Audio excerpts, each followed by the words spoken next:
എല്ലാവർക്കും നമസ്കാരം. തിരുവനന്തപുരത്ത് പത്രക്കാരെ കണ്ടിട്ട് കുറെ നാളുകളായി. പണ്ട് സ്ഥിരം കണ്ടിരുന്ന എത്രയോ കൊല്ലങ്ങൾ കണ്ട മുഖങ്ങളായിരുന്നു. പിന്നെ അത് കഴിഞ്ഞ് ഞാൻ തൃശ്ശൂർ പോയതുകൊണ്ട് ഒരു കൊല്ലം മുമ്പ് എല്ലാവരെയും കണ്ടെന്ന് തോന്നുന്നു. പക്ഷെ ഇന്നത്തെ പല ന്യൂസുകളും ഈ ദിവസങ്ങളിലെ പല ന്യൂസുകളും ഇന്നത്തെ കണ്ടപ്പോൾ പ്രത്യേകിച്ച് എനിക്ക് നിങ്ങളെ കാണണം, കുറച്ച് കാര്യങ്ങൾ പറയണമെന്ന് തോന്നി. എല്ലാം ഒന്നും ഞാൻ പറഞ്ഞില്ലേ, ഞാൻ പൊതുവെ വ്യക്തികളുടെ പേരെടുത്ത് വേദനിപ്പിക്കുന്ന ഒരാളല്ല. ഞങ്ങളത് കുറെ അനുഭവിച്ചിട്ടുള്ളതുകൊണ്ട് പൊതുവെ ഞാൻ അങ്ങനെ പറയാറില്ല. പക്ഷെ ഇത് പറയേണ്ട ആവശ്യമുണ്ടെന്ന് എനിക്ക് തോന്നി. എനിക്ക് ഒറ്റ ചോദ്യം ചോദിക്കാനുള്ളത്, ഇന്നലെ 3 മണി വരെ MLA സ്ഥാനം രാജിവെക്കണം രാഹുൽ മാങ്കൂട്ടത്തിൽ എന്ന് പറഞ്ഞ നേതാക്കന്മാര് ഇന്നലെ 3 മണി കഴിഞ്ഞപ്പോൾ നിശബ്ദരായി. ആരെ പേടിച്ചിട്ടാണ്? ആരുടെ ഫോൺ കോള് വന്നിട്ടാണ്? ഇതിനൊക്കെ ഉത്തരം പറയേണ്ട കടമ അവർക്കില്ലേ? എന്തുകൊണ്ടാണ് MLA സ്ഥാനം രാജിവെക്കണം എന്നുള്ള വാക്ക് ഇവർ പിൻവലിച്ചത്? ഇതിപ്പോ എന്താ 6 മാസത്തേക്ക് ഒരു സസ്പെൻഷൻ വലിയ കാര്യം എന്നാണ് ഇവരുടെയൊക്കെ വിചാരം. നമുക്കറിയാം 6 മാസം കഴിഞ്ഞാൽ എന്താ സംഭവിക്കാൻ പോണേന്ന്. ഇത് ഇവർ കുറച്ച് കഴിഞ്ഞാൽ വേണമെങ്കിൽ ഒരു അന്വേഷണ കമ്മീഷൻ കൂടി വെക്കും. കാരണം A ഗ്രൂപ്പിന് ഏറ്റവും കൂടുതൽ ബലമുള്ളതാണ് കോൺഗ്രസ് ഇപ്പോൾ. അപ്പൊ അതിന്റെ വരുന്ന റിപ്പോർട്ട് എന്തായിരിക്കുന്നത് നമുക്കറിയാം. ആ റിപ്പോർട്ടുകൾ, പല റിപ്പോർട്ടുകളും ഇന്നും KPCCയുടെ ഓഫീസിലും നമ്മുടെ വേസ്റ്റ് ബോക്സിലുമായിട്ട് കിടക്കുന്നുണ്ടാവും.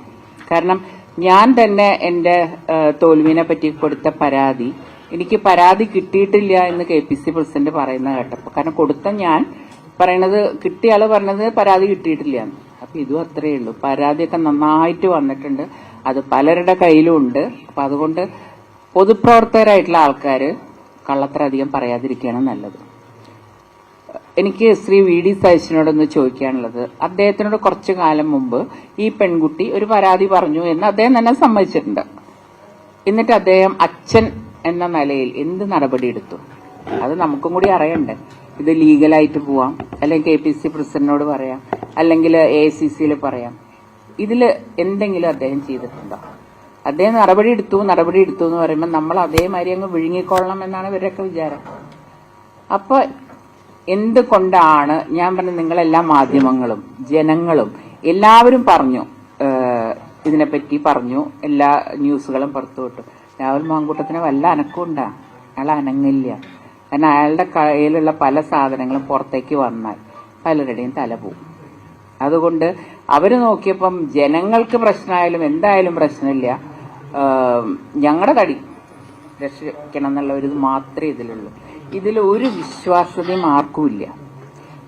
ഇദ്ദേഹം MLA ആയിട്ട് തുടർന്നാൽ, MLA ആയിട്ട് തുടരാണ്ടിരിക്കുക, കാരണം കോൺഗ്രസ് പാർട്ടിയാണ്, എന്ത് വേണമെങ്കിലും അവർ ചെയ്യും. അങ്ങനെ തുടർന്നാൽ ഏത് സ്ത്രീക്ക് മാന്യമായിട്ട് ഇനി അവിടെ കയറി ചെല്ലാൻ പറ്റും? ഒരു MLA ഓഫീസിൽ സ്ത്രീകൾക്ക് ഒറ്റയ്ക്ക് പോകേണ്ടി വരും. ഒരു ആലടച്ചെന്ന് സംസാരിച്ചാൽ വേറെ രീതിയിൽ ഇദ്ദേഹത്തെ പറ്റി പറയും, ആ സ്ത്രീനെ പറ്റി പറയും, ആ സ്ത്രീയുടെ കുടുംബക്കാർ വരെ പറയും. അപ്പൊ ഒരു സ്ത്രീയും എനിക്ക് തോന്നുന്നില്ല, ഇനി പ്രത്യേകിച്ച് പാലക്കാടത്തെ അവര് വളരെ ഒതുങ്ങി വളരെ മാന്യമായിട്ട് ജീവിക്കുന്ന ഒരു സമൂഹമാണ് പാലക്കാടത്ത്. അപ്പൊ അങ്ങനെയുള്ള അവര് ഇനി എങ്ങനെ ഇദ്ദേഹത്തിനെ കാണാൻ പോകുന്നവരാണ്? പിന്നെ ഇദ്ദേഹത്തെ ആര് സംരക്ഷിക്കും? ഇനിയിപ്പോ ഇദ്ദേഹത്തിന്റെ കൂടെ നടക്കുന്ന എല്ലാ കോൺഗ്രസ്സുകാരും നോക്കേണ്ടി വരും. അപ്പൊ അങ്ങനെ ഏതെങ്കിലും കോൺഗ്രസ്സുകാരനെ കൂടെ കണ്ടാൽ നമുക്ക് പറയേണ്ടി വരും ഇത് അഡ്ജസ്റ്റ്മെന്റ് ആണ്. കാരണം അദ്ദേഹത്തിനെ ആരെങ്കിലും സംരക്ഷിക്കാൻ വേണ്ടേ? ആര് സംരക്ഷിക്കും? പിന്നെ എനിക്കൊരു കാര്യത്തിൽ ചെറിയൊരു സന്തോഷമുണ്ട്. എന്നെ റോട്ടിൽ തടയുന്ന പറഞ്ഞിരുന്നത് BJP പോയപ്പോ. ഇനിയിപ്പോ എന്തിന്റെ പേരിൽ അങ്ങനെ തന്നെ തടയാവോ? കാരണം അദ്ദേഹം ഒന്നുമല്ലാത്ത പരുവത്തിലായിരിക്കണതേ. അപ്പൊ അങ്ങനെയുള്ള ഒരാള് BJPയിൽ അന്തസ്സായിട്ട് നിൽക്കുന്ന എന്നെ എങ്ങനെയാ തടയാന്ന് എനിക്കൊന്ന് കാണണം. അതെന്റെ എന്റെ ഒരു വ്യക്തിപരമായിട്ടുള്ള സന്തോഷമാണ്. അങ്ങനെ പാടില്ല, പക്ഷെ നമ്മളൊക്കെ മനുഷ്യന്മാരാണ് ഇങ്ങനത്തെ. കാരണം അത്രയും മോശമായിട്ടാണ് എന്നെ എന്റെ കുടുംബത്തിനെ പറ്റിയും പറഞ്ഞിരുന്നത്. അത് പിന്നെ ഞാൻ അദ്ദേഹത്തോട് മിണ്ടിയിട്ടുമില്ല, ഈ ജന്മത്തിൽ ഇങ്ങോട്ട് മിണ്ടുമില്ല. എനിക്ക് രാഷ്ട്രീയം പറഞ്ഞോട്ടെ എന്ന് എന്റെ അച്ഛനെ പറഞ്ഞാൽ പോലും അത് രാഷ്ട്രീയമായിട്ട് എടുക്കാൻ എനിക്കറിയാം. എന്റെ അമ്മേനെ പറ്റി പറഞ്ഞപ്പോഴാണ് എനിക്കത് ഫീൽ ചെയ്തത്. അപ്പൊ അതുകൊണ്ട് രാഷ്ട്രീയമാണെന്നൊക്കെ പറയാമെങ്കിലും എല്ലാത്തിനും ഒരു പരിധികളുണ്ട് പറയുന്നതിൽ. പിന്നെ രാഹുൽ മാങ്കൂട്ടത്തിന് ഒന്നും സംഭവിക്കും നിങ്ങൾ ആരും വിചാരിക്കേണ്ട. നിങ്ങളൊന്ന് എത്ര എഴുതിയാലും എന്ത് കാണിച്ചാലും അദ്ദേഹത്തെ പ്രൊട്ടക്ട് ചെയ്യാൻ ആൾക്കാരുണ്ട്. അതുള്ളിടത്തോളം കാലം രാഹുൽ മാങ്കൂട്ടം ആരെയും പേടിക്കില്ല. എന്തിനാ പറയണ്ടേ? രാഹുൽ ഗാന്ധി വന്ന് പറഞ്ഞാൽ പോലും രാഹുൽ മാങ്കൂട്ടം കേൾക്കുന്ന ഞാൻ വിശ്വസിക്കുന്നില്ല. ഇപ്പൊ ഏറ്റവും വലിയ നേതാവാണ് അവരുടെ KC വേണുഗോപാൽ. അദ്ദേഹത്തിന്റെ ഭാര്യ പറഞ്ഞിട്ട് എന്തായി? 10-15 മിനിറ്റ് കൊണ്ട് അത് പിൻവലിക്കേണ്ടി വന്നില്ലേ? അപ്പൊ അതേമാതിരി ഉമാ തോമസ് ഉമാ തോമസ് എറണാകുളത്ത് ഞാൻ താമസിക്കുന്നത് ഞങ്ങളുടെ അവിടുത്തെ MLA ആണ്. അവർ വളരെ നല്ലൊരു സ്ത്രീ, എല്ലാവരും ഒരു ബഹുമാനത്തിൽ നോക്കുന്ന ഒരു സ്ത്രീയാണ്. എന്തൊക്കെയാ അവരെ പറ്റി പറയണത് ആരാ? ഇതെല്ലാം ഈ ഷാഫിയുടെയും മാങ്കൂട്ടത്തിന്റെയും ആളുകൾ കുറച്ചു പേരെ വെച്ചിട്ടുണ്ടല്ലോ. ഞങ്ങളൊക്കെ എന്ത് പറഞ്ഞാലും എന്നെയൊക്കെ തെറി പറഞ്ഞ് ഒരു രക്ഷയില്ല. ഞാൻ അപ്പൊ അതുകൊണ്ട് കമന്റ്സ് നോക്കാറില്ല. എനിക്ക് പറ്റുന്നതൊക്കെ ഞാൻ എഴുതും, എന്റെ മനസ്സിലുള്ള ഞാൻ എഴുതാറുണ്ട്. അതേ ആളുകളാണ് ഇപ്പം ഈ വനിതാ നേതാക്കളെ ചീത്ത പറയുന്നത്. കാരണം നിങ്ങൾ എന്താ കലൂർ സ്റ്റേഡിയത്തിൽ വീണ് ചത്തൂടായിരുന്നു, ആ രീതിയിലുള്ള. അപ്പം അത്രയും മോശം മനസ്സുള്ള കുറെ ആളുകളെ കൂലിക്ക് വെച്ചിരിക്കുക അവര്. അല്ലെങ്കിൽ ഇത്രയും വൃത്തികേട് ചെയ്തിട്ട് ഈ MLA-നെ പ്രൊട്ടക്ട് ചെയ്യാൻ വേണ്ടിയിട്ട് ഇവരൊക്കെ പറയുന്ന വാക്കുകൾ കേൾക്കുമ്പോൾ ഞാൻ ചോദിക്കുന്ന, കേരളത്തില് എപ്പോഴും നമ്മൾ പറയും സ്ത്രീകളാണ് കൂടുതൽ, ഇവരുടെയൊക്കെ ഒരു മനസ്സവർക്ക് മനസ്സിലാവണില്ലേ? കാരണം ഏതൊരു, പ്രത്യേകിച്ച് പെൺകുട്ടികളുടെ അമ്മമാർക്ക്, നമുക്കൊക്കെ അതാണ് കൂടുതൽ ഫീൽ ചെയ്യണം. ഇനി ധൈര്യമായിട്ട് ഇങ്ങോരുടെ അടുത്ത് പോവാൻ പറ്റുമോ എന്തെങ്കിലും ഒരു കാര്യത്തിന്? ആർക്കു വേണ്ടിയ MLA സ്ഥാനം രാജിവെപ്പിക്കാതെ അവിടെ എത്തിയിട്ടുള്ളത്? വേറെ ഒന്നുമല്ല, സ്വന്തം തടി പഠിച്ചിട്ട്. അപ്പോൾ ഇപ്പോഴും ഞാൻ വിശ്വസിക്കണില്ല അദ്ദേഹം രാജിവെക്കില്ല. ഇതിങ്ങനെ നീക്കി കൊണ്ടുപോയി അതങ്ങനെ ഡയല്യൂട്ട് ചെയ്ത് അവസാനം ഇദ്ദേഹത്തെ വിശുദ്ധനായിട്ട് അവർ പ്രഖ്യാപിക്കും.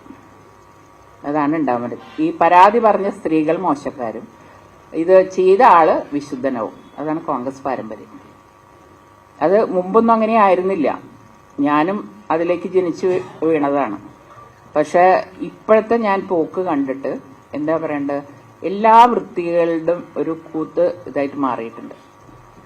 അവര് എപ്പോഴും ഇങ്ങനെ ഓരോന്ന് പറയാം. ഇപ്പൊ തന്നെ എന്തൊക്കെയായിരുന്നു, MLA സ്ഥാനം രാജിവെക്കണോ, അല്ലെങ്കിൽ അത് ചെയ്യണോ ഇത് ചെയ്യണോന്ന്. ആ സലീം കുമാർ പറഞ്ഞ മാതിരി ഇപ്പൊ എല്ലാം കുതാഹവ. അത് കഴിഞ്ഞപ്പോ ഒന്നുമില്ല. അപ്പൊ അതാണ് ഞാൻ പറഞ്ഞത്, എന്തൊക്കെ ബഹളം ഉണ്ടാക്കി ഇതാക്കി. അപ്പൊ നമ്മൾ ചോദിച്ചോ, പറയണ വലിയ നേതാക്കന്മാരല്ലേ, ഇപ്പൊ സംഭവിക്കും എന്ന് ചോദിച്ചു. എന്ത് സംഭവിച്ചു? ഒന്നും സംഭവിച്ചില്ല. അത് ഇനിയിപ്പം എല്ലാവരും വായടയ്ക്കാൻ വേണ്ടിയിട്ടാണ്. പക്ഷെ എനിക്ക് തോന്നുന്നു നിങ്ങൾ മാധ്യമങ്ങളൊക്കെ നല്ല ബുദ്ധിയുള്ളവരാ.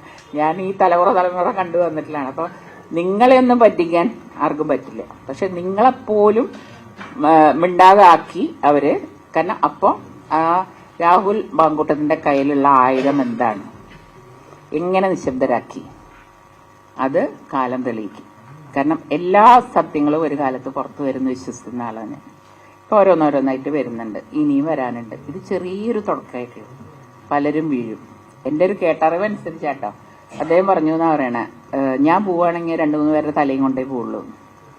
അതോടുകൂടി നിശബ്ദമായി. പിന്നെ MLA സ്ഥാനം ആർക്ക് രാജിവെക്കണ്ട. K. മുരളീധരൻ മാത്രം പറഞ്ഞു എന്താ അദ്ദേഹത്തിന്റെ മനസാക്ഷി മാതിരി ചെയ്യട്ടെ, അത്രയെങ്കിലും പറയാൻ ഒരാളുണ്ടായെന്നുള്ള സന്തോഷമുണ്ട്. പക്ഷെ ബാക്കി എല്ലാവരും പിന്നെ മിണ്ടിയിട്ടേ ഇല്ല. TV ചാനലിനെയും കണ്ടിട്ടില്ല ഞാൻ തോന്നുന്നു. പിന്നെ അപ്പൊ ഇതാണ് കാര്യങ്ങൾ. അപ്പൊ ഇതെല്ലാം കണ്ടപ്പോഴാണ് സത്യം പറഞ്ഞാൽ നിങ്ങളെ ഒന്ന് കാണണം, ഇതൊക്കെ ഒന്ന് പറയണം എന്ന് എനിക്ക് തോന്നി. എനിക്ക് പല സംഗതികളും അറിയാം, പലതും അറിയാം. പക്ഷെ ഈ പറഞ്ഞ മാതിരി പരാതി കിട്ടിയിട്ടില്ല എന്ന് പറയണു അവര്. പക്ഷെ അതൊക്കെ തെറ്റാണ്. എന്നോട് പലരും വിളിച്ച് പറഞ്ഞിട്ടുണ്ട്. പക്ഷെ ഞാനിതൊന്നും പറയാണ്ടിരുന്നത് പിന്നെ എനിക്ക് തോന്നി സ്ത്രീകളുടെ വിഷയമാണ്, അത് പറയാൻ ഒരു പെണ്ണിന് തന്നെയേ പറ്റുള്ളൂ. ആണുങ്ങളല്ല കൂടുതൽ പറയേണ്ട, പെണ്ണുങ്ങൾ തന്നെയാ പറയേണ്ടതെന്ന് എനിക്ക് തോന്നിയോണ്ടും കൂടിയാണ് ഞാൻ നിങ്ങളുടെ അടുത്ത് സംസാരിച്ചത്. ഇനിയും വരുന്നുണ്ടെന്ന് പറയുന്ന നിൽക്കണം തെളിവുകൾ. എന്താണെന്ന് എനിക്കറിയില്ല, അതിലേക്ക് ഞാൻ കടന്നു പോയിട്ടില്ല. കാരണം ഇപ്പൊ TV കണ്ടിട്ടാണ് നമുക്കൊക്കെ ഒരു എന്താ പറയാ ഈ വിവരങ്ങളൊക്കെ നമ്മൾ കൂടുതൽ അറിയുന്നത്. ഇനിയിപ്പോ കാണാം, ഇന്ന് നാളേക്കായിട്ട് കേൾക്കുന്നുണ്ട് ഞാൻ അങ്ങനത്തെ ഓരോ വരുന്നോന്നല്ല. എത്ര കാലം ഇവര് സംരക്ഷിക്കും?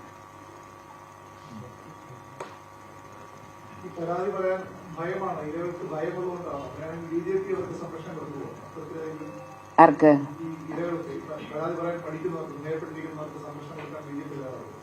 എന്തുകൊണ്ട് ഒരു സ്ത്രീകൾ, ഞാനിപ്പോ കുറച്ചു നാളായിട്ട് ശ്രദ്ധിക്കുകയായിരുന്നു. ഇപ്പൊ സിനിമാ രംഗത്ത് എത്ര സ്ത്രീകൾ പരാതി പറഞ്ഞു. അതിൽ കുറെ ക്രെഡിബിലിറ്റി ഇല്ലാത്ത ആൾക്കാരും ഉണ്ടാവാം, നല്ല ആൾക്കാരും ഉണ്ടാവാം. പക്ഷെ ആ സ്ത്രീകൾ മുഴുവൻ ഇന്ന് സമൂഹത്തിന്റെ മുമ്പിൽ മോശക്കാരാ. അപ്പൊ ആ രീതിയിൽ ഇനി കാര്യങ്ങൾ പോയാൽ ശരിയാവില്ല എന്ന് തോന്നിയോണ്ടാണ് ഞാൻ പറഞ്ഞത്. എനിക്കറിയാലോ BJPയുടെ ഒരു ഇത്, പ്രത്യേകിച്ച് സ്ത്രീകളെ ഏറ്റവും കൂടുതൽ ബഹുമാനിക്കുന്ന ഒരു പാർട്ടിയാണെന്ന് എനിക്ക് തോന്നിയിട്ടുണ്ട്, ഒരു റെസ്പെക്റ്റ് ആയിട്ട് സംസാരിക്കാൻ. അപ്പൊ തീർച്ചയായിട്ടും അങ്ങനെ ഏറ്റെടുക്കേണ്ടി വന്നാൽ ഏറ്റെടുക്കുക തന്നെ ചെയ്യും BJP.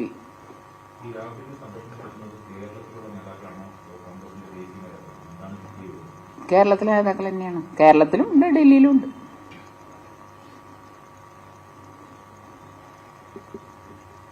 കാരണം ഇവിടെ നിന്ന് അങ്ങ് പിടിച്ചു പോയാൽ എവിടെ എത്തുമെന്ന് അറിയില്ല.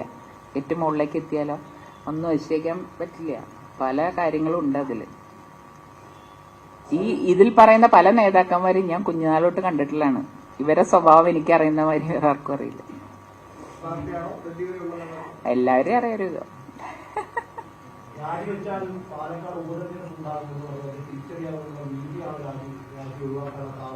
അല്ല, BJP ഒക്കെ പറഞ്ഞിട്ടുണ്ടല്ലോ ഞങ്ങൾ ആവശ്യപ്പെടില്ല, തെരഞ്ഞെടുപ്പ് വേണമെന്ന് ആവശ്യപ്പെടില്ല എന്നുള്ളതാണ്.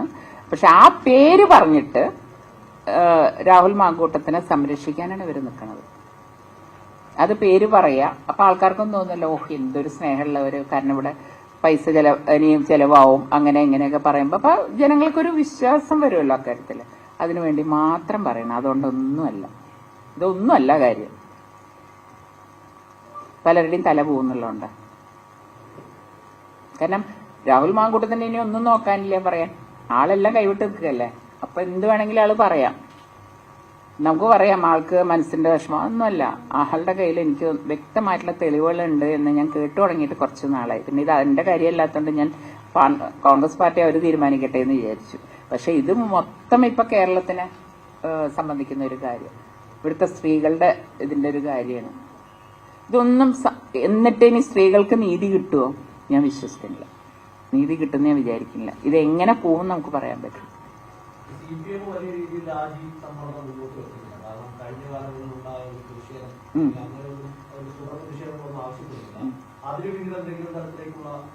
അല്ല, അവർക്കിതിങ്ങനെ തുടർന്നോണ്ട് പോകണല്ലേ നല്ലത്. രാജിവെക്കാതെ നിന്നാൽ എന്താ പറയണ്ടേ, ഒന്നും കൂടി മോശമായി പോവും കാര്യങ്ങള്. രാജി ആവശ്യം വരും. പിന്നെ അതിന്റെ അവർക്കത് വേണം. അത് കാരണം അവർ മിണ്ടില്ല. അവർക്കിനി മിണ്ടണം എന്നുണ്ടെങ്കിൽ ബാക്കിയുള്ളവരൊക്കെ സൈലന്റ് ആയാൽ ചിലപ്പോൾ അവർ മിണ്ടുമായിരിക്കും, എനിക്കറിയില്ല. ഞാനും ഇതന്നെ വിചാരിച്ചു, എന്തുകൊണ്ടാണ് ഇവര് ഇതാവാത്തത്. അല്ലെങ്കിൽ ഇതൊന്നും അല്ലല്ലോ. പിന്നെ അവർക്ക് പാലക്കാട് ഒരു ഇലക്ഷൻ വരിക എന്നുണ്ടെങ്കിൽ അവർക്ക് അറിയാം അതിന്റെ ഗുണം അവർക്ക് കിട്ടില്ല. പിന്നെ ഞങ്ങൾക്ക് കാര്യമില്ലാത്ത കാര്യത്തിൽ പോയി കൈയിടേണ്ട കാര്യം എന്താണെന്ന് അവരും തോന്നിയിട്ടുണ്ടാവും.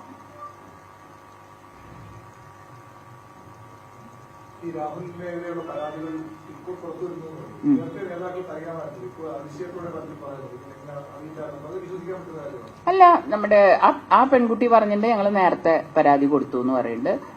ശ്രീ VD സതീശൻ പറഞ്ഞിട്ടുണ്ട് അദ്ദേഹത്തിന് പരാതി കിട്ടിയെന്നും പറയുന്നുണ്ട്. എന്നാന്നൊന്നും ഡേറ്റ് പറഞ്ഞിട്ടില്ല എന്നേ ഉള്ളൂ. പക്ഷെ കുറച്ച് മുമ്പാണെന്ന് നമുക്ക് സംസാരത്തിന് മനസ്സിലായി. അത് കിട്ടിയിട്ട് അദ്ദേഹം എന്താ ചെയ്തത്? ഞാൻ നടപടി എടുത്തു. എന്ത് നടപടി? ഇങ്ങനെ 2-3 കാര്യങ്ങളെ നടപടി ചെയ്യാൻ പറ്റുള്ളൂ. ലീഗലായിട്ട് ആരെങ്കിലും അറിയിച്ചോ, അല്ലെങ്കിൽ KPC പ്രസിഡന്റിനെ അറിയിച്ചോ, ACCനെ അറിയിച്ചോ? ഒന്നും ചെയ്തിട്ടില്ല. പിന്നെ എന്ത് നടപടി? അത് ഞങ്ങൾക്ക് അറിയേണ്ട ഒരു കടമയില്ലേ കേരളത്തിലെ ജനങ്ങൾക്ക്? ആരെയാണ് പേടിക്കണത് ഇവരൊക്കെ? എനിക്കറിയില്ല.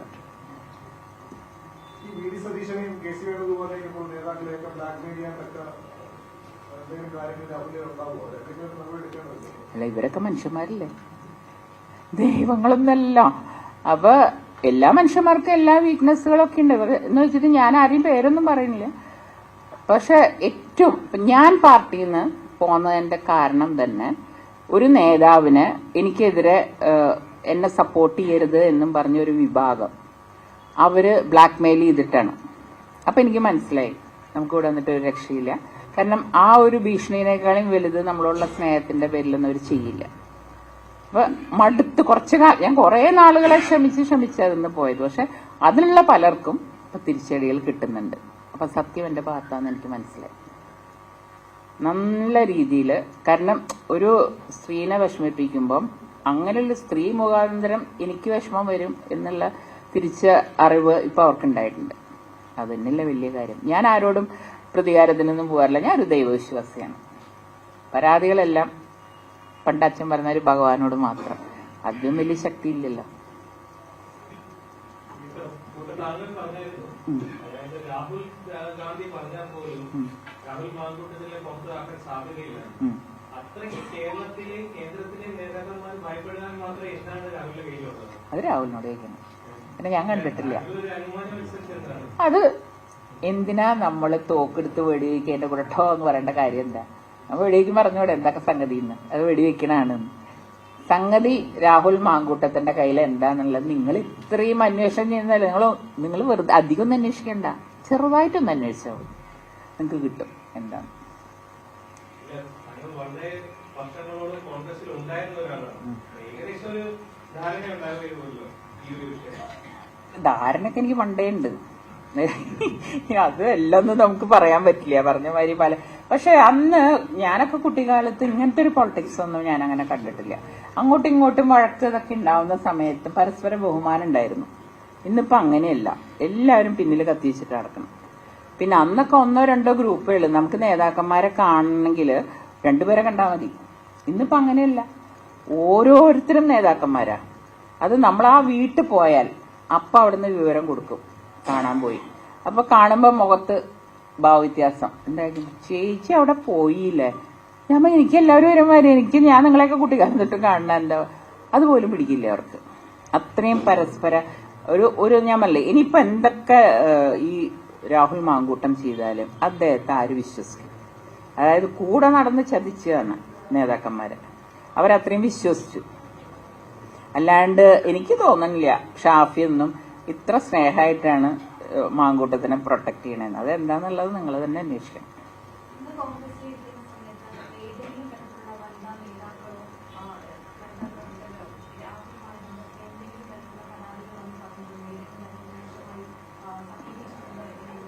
ഒന്നാമത്തെ കാര്യം, രാഹുലിന് വലിയ കുറെ കാലങ്ങളൊന്നും ആയിട്ടില്ലല്ലോ വന്നിട്ട്.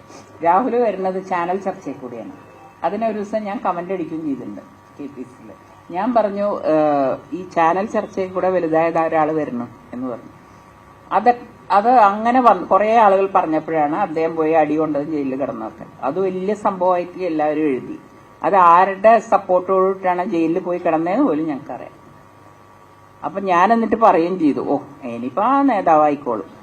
കാരണം അങ്ങനെ പലരും എന്റെ അച്ഛന്റെ മുമ്പില് ഈ അടിയും കൊണ്ട് വന്നിട്ട് പറഞ്ഞിട്ട് പിറ്റേ ദിവസം KSU സംസ്ഥാന പ്രസിഡന്റും യൂത്ത് കോൺഗ്രസ് പ്രസിഡന്റ് അതൊക്കെ കണ്ട ആളാണ് ഞാൻ. അപ്പം ഞാൻ വിചാരിച്ചു എന്റെ ഈ പറയുന്ന ആളുടെ തലവര മാറിയിട്ടുണ്ട്, അയാളെ ഇനിയിപ്പോ അടുത്ത് ഏതിലാ കാണാൻ നോക്കിയാൽ മതി. അതേമാതിരി തന്നെ സംഭവിച്ചു, അത്രയേ ഉള്ളൂ.